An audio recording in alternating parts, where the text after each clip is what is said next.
parle aussi de lutte gréco-romaine.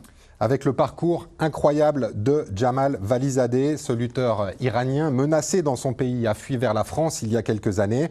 Arrivé en Moselle, il a intégré le club de lutte de Sarreguemines et aujourd'hui, il rêve de participer aux Jeux dans l'équipe des réfugiés du Comité international olympique. Son portrait avec Samuel Mulin et Stéphane Matuchet.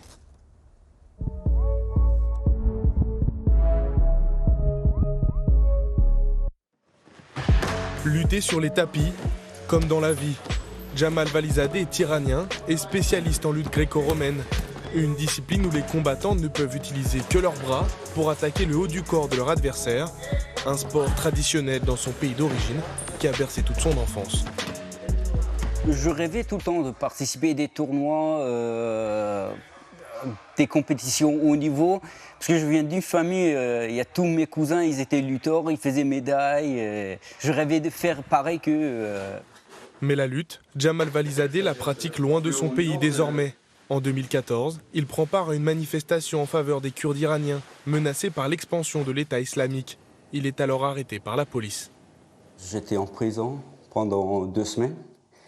Et après que j'étais libéré, parce que mon père il a donné papier à notre maison pour qu'il me libère avant le jugement. Et dès que j'ai sorti de prison, je suis parti.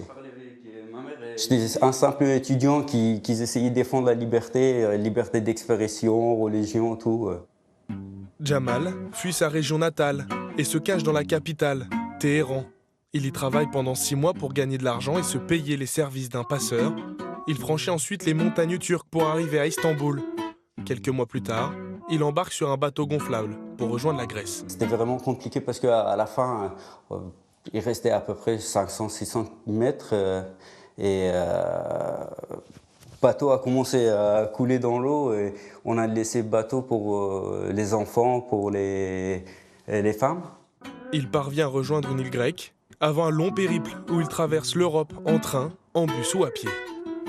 J'étais obligé de traverser pas mal de pays, pas mal de frontières. J'avais pas d'argent. Je dormais dans les forêts, dans la rue, à la gare, à droite, à gauche, seulement pour rester en vie.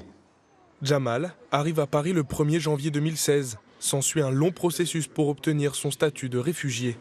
2 ans plus tard, il part en Moselle, réputé pour ses clubs de lutte, et rejoint l'équipe de Sarreguemines.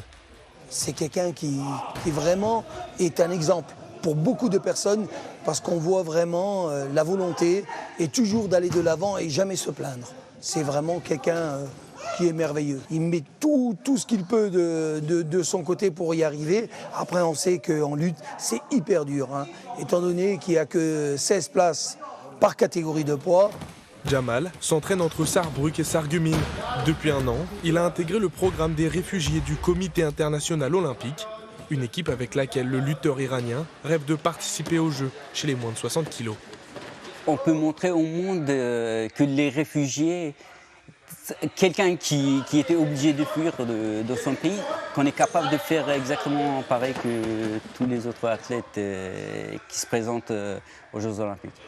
Jamal n'a plus que 2 chances pour se qualifier aux JO, finir sur le podium des prochains championnats d'Europe ou du tournoi de qualification mondiale au printemps.